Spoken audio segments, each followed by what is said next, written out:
These days, it's often considered, bad journalism to do both sides because obviously only one side is right, and it's my side. Everybody knows that, right? We don't subscribe to that. So we try to get both sides out there. I think that's one of the reasons we're respected and we're read is because people can, see their own selves in the paper, but see other selves too. That's important.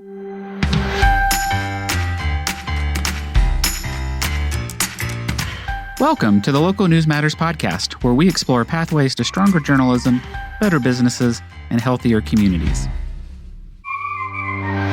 I'm Tim Mergen-Porter, CEO of the Colorado Press Association.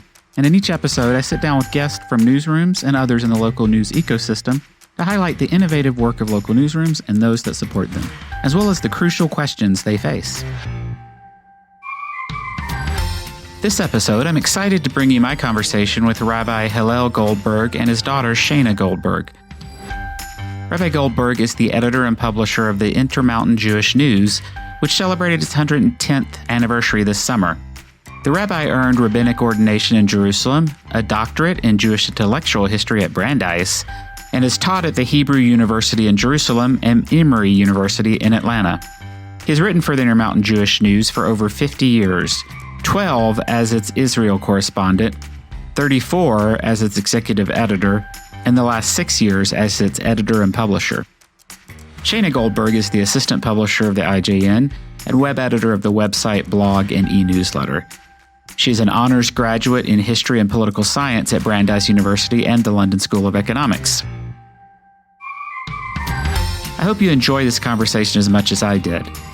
And now I bring you Rabbi Goldberg and Shana Goldberg. This year, you celebrated your 110th year for the Intermountain Jewish News. I believe it's about 100 years ago, the paper changed its name from the Denver Jewish News to the Intermountain Jewish News to reflect its broader reach.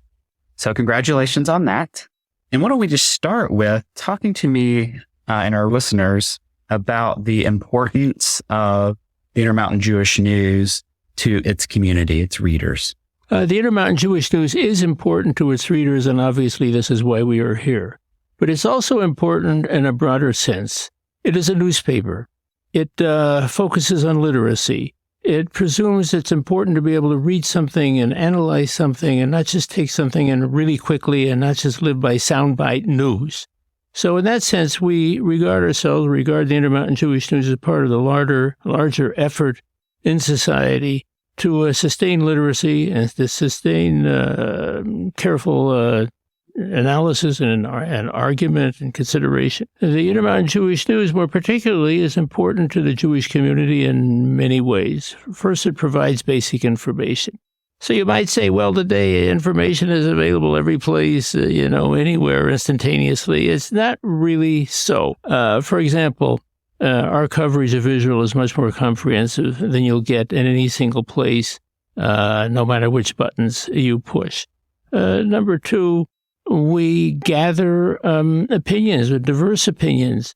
The Intermountain Jewish News is the place where the diverse parts of the community talk to each other. Our community, like communities everywhere, unfortunately, become more polarized, more divided. So we like to believe that our opinion pages are not predictable. And certainly we like to keep our opinions out of the news stories very consciously. We try to cover both sides. We are very much on the both sides spectrum. These days, it's often considered, bad journalism to do both sides because obviously only one side is right, and it's my side. Everybody knows that, right? We don't subscribe to that. So we try to get both sides out there. I think that's one of the reasons we're respected and we're read is because people can, see their own selves in the paper, but see other selves too. That's important. I think that's a feedback we do get from readers. Something that's interesting is we have a significant number of subscribers from out of state, people who may have lived here or just, in some cases, just come across the paper. And that's one thing when I speak to them, they often say is that they feel that there's really no other paper like this, in the sense that it is kind of a one-stop shop. Like what my father was saying, to seek everything out does take a huge effort. We do put a huge effort into putting together what we believe is a great newspaper every week that's covering lots of different things. And so for readers, it's an opportunity to just sit back and, kind of enjoy the fruits of that and get a really comprehensive view of what's going on in the Jewish community globally as well as locally. Yeah, and our sales director, Scott Coons, moved here from New York 2.5 years ago, and he's a lifelong Jersey/New Yorker, spent 20 years at the Times, and is very, he's part Jewish, and he's very read up on Jewish news in New York. And so when he came here and started, getting his paper at the office, he commented on just how well done it was. And part of it is exactly what you're saying, that it's very balanced and nuanced. And that's not always the case with any newspaper. But with some of the Jewish publications he was familiar with in New York, they tended to take sides, in his opinion. So, and it is challenging because, the community here is really diverse. And so there are people belonging to all sides, but sometimes they're not keen on hearing the other side. But our readership is really diverse. So we have readers from across the spectrum, Jewishly, politically, socioeconomically, everything. So we really try to keep that readership in mind when we're producing the newspaper. I'm going to break the rule, which says never be negative. A number of years ago, we got 2 cancellations of subscriptions, and each one came with a note. You are too pro-Obama. You give Obama a pass. This is wrong. Next note, next cancellation. You're so against Obama. It's not fair, et cetera, et cetera. So we didn't like losing the subscriptions, but we took it as a good sign. Yeah. So talk a little bit about your approach to news. So how much of it is curation? Do you have, a lot of freelancers? Do you have staff reporters? Well, we've got a mix of all of what you said. We have 2 full-time reporters, and then other people such as myself, my father, and our associate editor who write as well. Some, not as frequently, obviously, as those full-time reporters. Then we rely on a couple of different wire services. With the wire services, we do put a lot of effort into making sure it's high quality. Some of it comes directly from Israel and it's translated, and, one can immediately identify that it was not translated by a native English speaker. So we read everything really carefully. We don't just publish an article that comes from a wire service. And a lot of wire services now, unfortunately, the opinion creeps into the news coverage. And we try to edit it carefully so that it really is just the straight news. And then we have a few freelancers, although those are mostly on the commentary side. And we try to do that on a pretty regular basis, and with the idea that each of them is contributing a different perspective, a different stage of life. Some of them are based in Israel, some are based in California. And it's just the idea that, they bring something else that one of us are never going to be able to bring because it's just not our milieu. We have one lovely contributor. Unfortunately, he was a victim of the closure of the print edition of the New York Jewish Week. Steve Lipp, great reporter, great writer, did a number of essays for us on Ukraine and the Jewish community in Ukraine and how it suffered under the invasion and how they're holding up and what are they doing. And did a series and won an award last year for that. He just sent us a piece a fascinating piece about 2 of the oldest synagogues in the country, one in Newport, Rhode Island, one in Charleston, South Carolina. And he discovered that each of them was built in part by slaves. Fascinating story. Went into not only the history, what do the people, or at least the leaders in each synagogue, say today. Newport Synagogue, very famous. That's where George Washington sent his letter, which said, we give to bigotry no sanction, and so on. So that synagogue was built in part with slave labor. Fascinating history, and people in charge today want to somehow or another. You can't make up what happened 200-300 years ago. They're doing their best to confront the ethical issue. So we have that comes along too. What? Tell a little bit about your footprint. You have readers all over, people who used to live here, but you've also got just pure distribution in the surrounding states. How big of a part of that is that of your distribution? And how does that affect how you tell the stories you pick? The Intermountain part is not necessarily the biggest part of our distribution. Our distribution is primarily in Colorado, Denver, Boulder, Colorado Springs, representing the largest portion of that. We do distribute to other states, and that does play a role, though, in terms of reaching out. We publish an annual community directory, and we always include those states and what they're doing there. And, in that sense, whenever I'm the one doing that this year. So, it creates a sense of community. They know that we care about what they're doing. We have a page every week of different events that are taking place. We always include events going on in other states. There's a new rabbi that just moved to Laramie, Wyoming. We did an interview with him.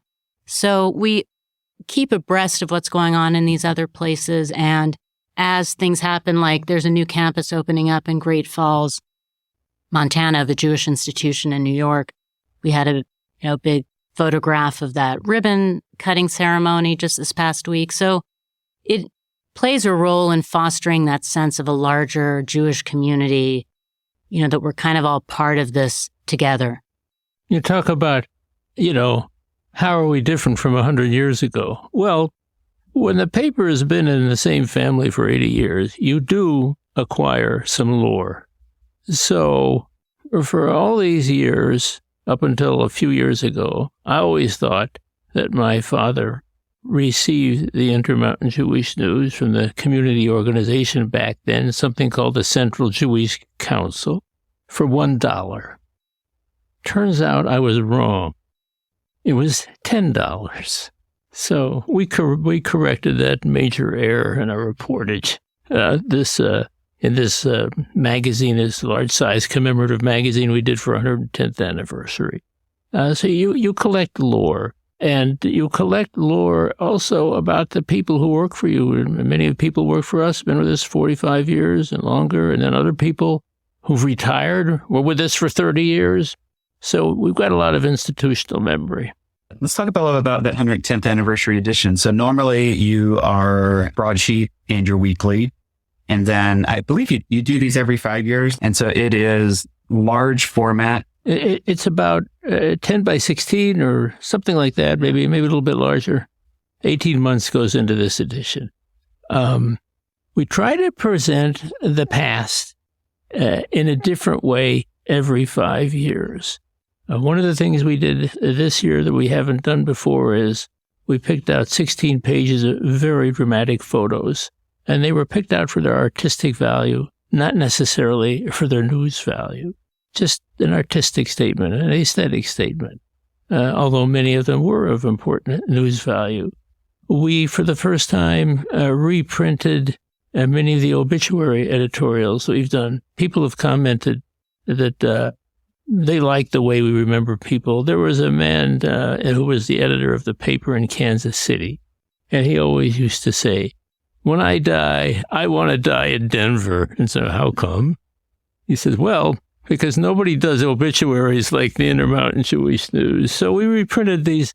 We thought we were just really, an act of piety and paying some respect to important people who had died. That's what we thought we were doing. It turns out, based on comments we were getting, that it really performed a larger service. Because many people commented to this event, "Oh, I forgot about so-and-so." So we actually brought a lot of past history to life. Just to jump in for a second, one thing that's powerful about that is for our Denver's Jewish community, like the larger community here, has grown a lot. So there are a lot of newcomers. And for them, something like this, those obituary editorials, it gives them a sense of what this community is about, that they might, because they're newcomers, they might not know much about it. And so it serves that role as well. The other thing in the magazine is we don't want to focus only on the past. So we have a section called Generations. So we've done some interviews about, contemporary issues there. We interviewed a pediatrician who we interviewed 20 years ago. We said, what's changed in pediatrics, between now and then? We interviewed some older people. I'll use that very vague phrase about, why people are very reluctant to be called seniors when they're 65, when they're 70, when they're 75. What do you call yourself? Well, wait a minute here. What's happening? A boomer forever? So we went into that. We had a little fun. We did a interview with a person who had managed the Historical Society and Jewish Historical Society, and asked basically what's the difference from how records are preserved today, and what are you interested in today as opposed to 40 years ago when this person started. So it is the past, but it's also the present, because we're looking to the future. One of the things I think that is distinctive about, probably Jewish press in general, but certainly Intermountain, a lot of our members, a lot of newspapers nationwide have begun to understandably treat national and international news as a commodity that people can get anywhere. And so they've zeroed in on local. I think that probably makes sense for most of them. But because of the nature of your audience and the news that affects them, you're covering everything, as you said, from Israel to Denver to, I was just looking at your homepage today, and I think you had something about something happening in Israel. Let's talk a little bit about, how important that range of news and why you wouldn't just do local news and why that's needed for the Jewish community. Well, we had a story a couple weeks ago about a shooting outside of a school in Memphis. That's just not something people would access otherwise. You wouldn't think, if you're trying to figure out what's happening in the Jewish community around the country, you wouldn't just tap in Memphis. So we do bring people news that they otherwise wouldn't get. And that's an important piece of news, because it's not just something happening far away, because these days, unfortunately, if there's a shooting outside of a school in Memphis, the first thing readers in Denver are going to say, wait a minute, what's happening with our school? Do we have the appropriate security? And we wrote about that in terms of the Tree of Life shooting in Pittsburgh. And I remember this very clearly. I mean, within, I would say, a week or 10 days, every synagogue in this city was, and almost immediately looking at what they needed to do. So the Jewish community is very tied together. The concerns are beyond what, every city has its unique concerns, but it's really a connected community. I would say this, we do need to remember, reading a newspaper also has to be fun. It can't just be, all the serious stuff of which there is no lack. So I don't know if it's fun exactly, but we had a big feature this week on the drying up of the Dead Sea and how that might be reversed, and with a stress on the word might, because it's certainly not clear that it'll happen. But it's a fascinating place in the world. It's the third most visited site by tourists in Israel, so a lot of our readers have been there. And so we run this kind of stuff, not just necessarily, the Hezbollah, Hamas, and terrorism. But at the same time, the local news is really valuable to our readers, and certain people who are accomplishing things in the community that, beyond the community might not be massive, but, it's really important for people here. And so we make sure to cover that. Or even on the negative side, there was a spate of an anti-Semitism related thing at Cherry Creek High School earlier this year. That's not going to make the national news, because fortunately it was terrible, but it wasn't a national news story. But for our readers, it's certainly extremely important. And so we covered that very closely. We also define I wrote for the Intermountain Jewish News from Israel from 1972 to 1983. And when I came back here, I saw right away, if we don't begin to focus on the youth, we're not going to have a readership going forward. And so we did many things to focus on the youth. One of the things we do is we publish a feature once a year called Top Teens. And we do some research. Which kids are doing these fantastic community service projects? Which kids are, getting the top scores on the ACTs and the SATs? We have one this year coming up we've never had before. We have a graduating high school senior who's a licensed pilot. We've had people, going into the military. We have people who've made, gone to the Olympics. So we focus on great kids. we carry that through. We have a feature we call 15 under 40. So young leaders. We have a Hanukkah coloring contest for kids in grades kindergarten through 6th grade, get hundreds of entries. So we're talking to kids because people talk about, well, what's the future of the press? You need to have readers who are not just older people. Before we leave the serious and tragic, certainly over your 110 years as a publication, you've seen all kinds of anti-Semitism and bigotry and everything. I think the stats show that hate crimes have gone up in the last 5-10 years. As Jewish press, are you sometimes the target, or are you more reporting on what's going on with the community at large? Are you sometimes a target? I don't believe we have been, aside from that one instance with that Westboro Baptist Church. And we weren't targeted, really. The Westboro Baptist Church targeted everybody they could find, if you remember them. So, they demonstrated outside of our office. And, they're demonstrating and they're screaming and yelling. Meanwhile, we had a couple of reporters out there, and they locate a couple of the demonstrators who start having some friendly conversations and start, so in a way it was like it was a game, it was a play, so to speak. Have some friendly conversations and some smiles and this and that. We're 5 feet away. Somebody is, holding up the sign and looking very serious. But no, we haven't been targeted. But after what happened with Charlie Hebdo in France, we did make sure to take our own security more seriously.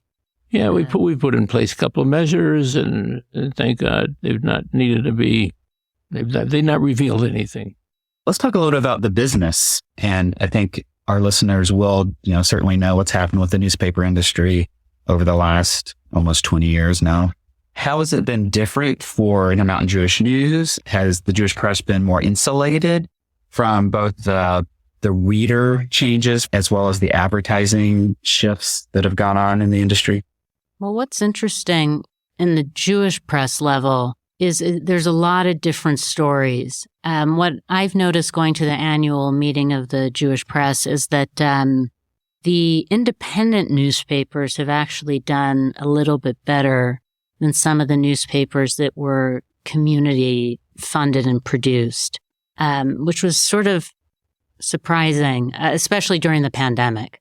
So a lot of them did have to switch to other models. We worked really hard during the pandemic to make sure that we never missed a single issue.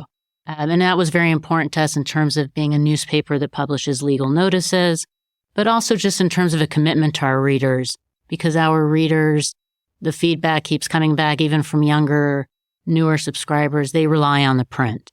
And so we have really committed ourselves to continuing to produce that for them. But in other communities, it's been a different story, and they haven't necessarily weathered the storm. My father mentioned this writer that we now have as a contributing writer. He'd been one of the flagship newspapers, and they switched to a digital model, but it's really just a website. It's not really a newspaper anymore. So there have been different models, kind of the way it's been in Colorado, trying out nonprofit newsrooms, and some have seen more success, some have seen less success. And some of the models are very simple. Everybody who's a publisher starts looking, what could we cut? What do we really need here, and what can we live without? What's a luxury and, what isn't? And we did an awfully lot of that. And I have to say, you got to work twice as hard to get to the same place. And I'm hoping, we're working on the assumption we're going to keep going. But you got to recreate it every week. There's no long-term, somebody, sugar daddy coming along and say, yeah, we'll take care of all the expenses for 2 years. It doesn't happen. We greatly appreciate the readers, greatly appreciate the advertisers. And we have longstanding relationships with so many advertisers, as well with law firms. Like, these are relationships that, we nurture, and, we both sides of it, I guess, know that we're committed to what we're doing. And I think that we value that in those advertisers, and I think that's something they do value about us. You mentioned ensuring that you're speaking to, writing about, engaging younger readers, all the way down to kids in school. Have you found that millennials, Gen Z, that they're picking up the print paper? What are you seeing there? I haven't taken any surveys, but anecdotally, I do know that there are older people, 60s, 70s, 80s, they want to read the paper online. And there are younger people, 20s, 30s, they want it in print. I haven't taken surveys. I don't know what the proportion is, but I do know this idea that if you're young, you only look online, and if you're old, you only want it in print is not so. There's another aspect you talked about in your first question, maybe what might be unique about it, about Jewish news or the Jewish press in general, and that is a lot of people like to read their paper on Shabbos, on the Sabbath. We publish on Fridays. So a lot of people just like to relax with their hard copy print. And especially if you're Sabbath observant and not using electronic devices. So there is still an appreciation for print. And I think the idea that, let me give a little anecdote. We go back maybe 30 years. I'm not going to mention any names or cities, but there was a dear colleague, wonderful man, who, when computers first came on the scene, invested something like $80,000 in those original Macs. You remember those square rectangular boxes, which today, you could realize you could write out something by hand faster than you could do in that machine. Well, because it was the latest and the greatest, he invested in it. Over time, his paper went out of business because he put so much money into this technology. And the reason he did it is because this is the future. And it was not thinking. It was like a fad. So the idea that, we're going to go to digital, we'll do better. There's a certain fad mentality to that. And for some, of course, it does work. No question about it. But in our newspaper, at least, we find that keeping the print, keeping the digital, are both important. And when you subscribe to the Intermountain Jewish News, you can get it digitally or print or both for the same price. And one thing I wanted to mention is a few years ago, I was at an AJPA, that's the name of the American Jewish Press Association conference, and they were having, every year there's a panel about the same topic because it's important to everyone. And one of the people said, when did 20-year-olds ever subscribe to newspapers? Just in the history of newspapers, nothing to do with digital. That was, 50 years ago, did a 20-year-old subscribe to a newspaper? It's something that, you do more as you become an adult. And in our case, we've found, people with families, young families. And so he was saying, the equivalent now, the Gen Zers, they were never going to subscribe to a newspaper when they were 20. So that's not necessarily who we're even necessarily trying to reach. It's like young families, and it's a family newspaper in the sense, of course, not everything's appropriate for children because it's, terrorism and whatnot. But we do get that feedback a lot that, the family reads the newspaper. And so that's also where the print product is really valuable because it's something that's in the family's home, and people might come over for Sabbath dinner to their parents, and that's where they're seeing the newspaper. So we do have Gen Zers that are reading the paper. They're probably not subscribing, but they're seeing it. So advertisers, subscribers, very important for you as a business. Are there other components that is part of your revenue mix? Are you doing events? Are you looking at podcasts, or do you have email newsletters? What's sort of the range of things you're doing?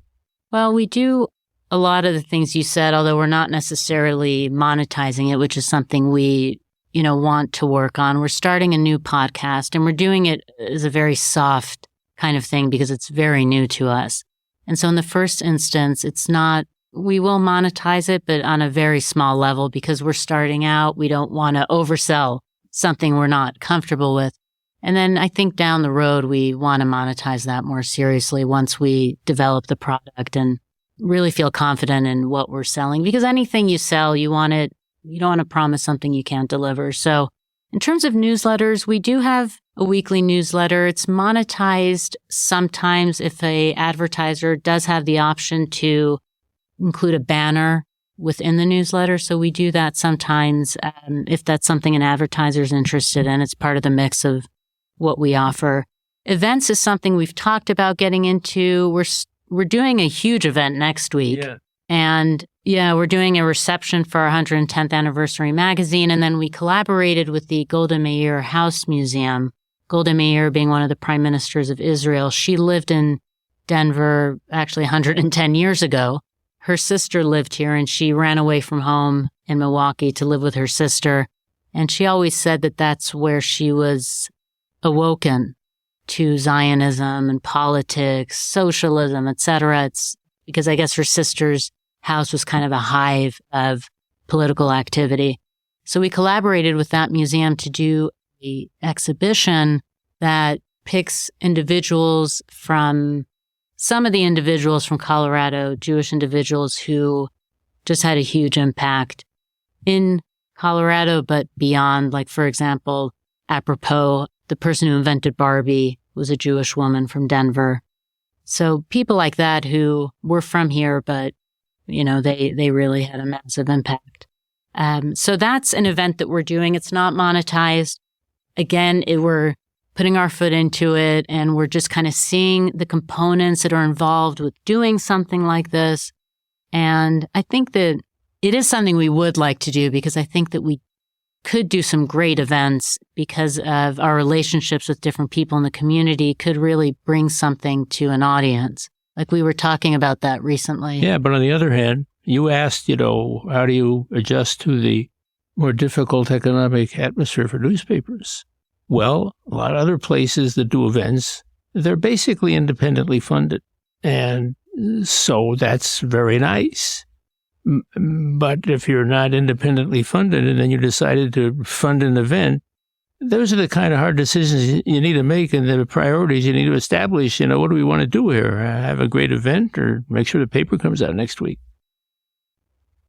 All right. Well, I would like to end to see if you have any words of wisdom. So 110 years for the paper, 80 years in the Goldberg family. I'm sure you had a lot of wisdom passed down. Funny you should ask that question because I have been gathering over the last 8 or 12 weeks little pieces of wisdom that have been articulated by my parents, by a few other relatives, and by other people who are friends. And I'm not publishing it yet because these are things that just pop into your head. You have never made a list, and they keep popping into my head over time. So I'm not rushing to publish.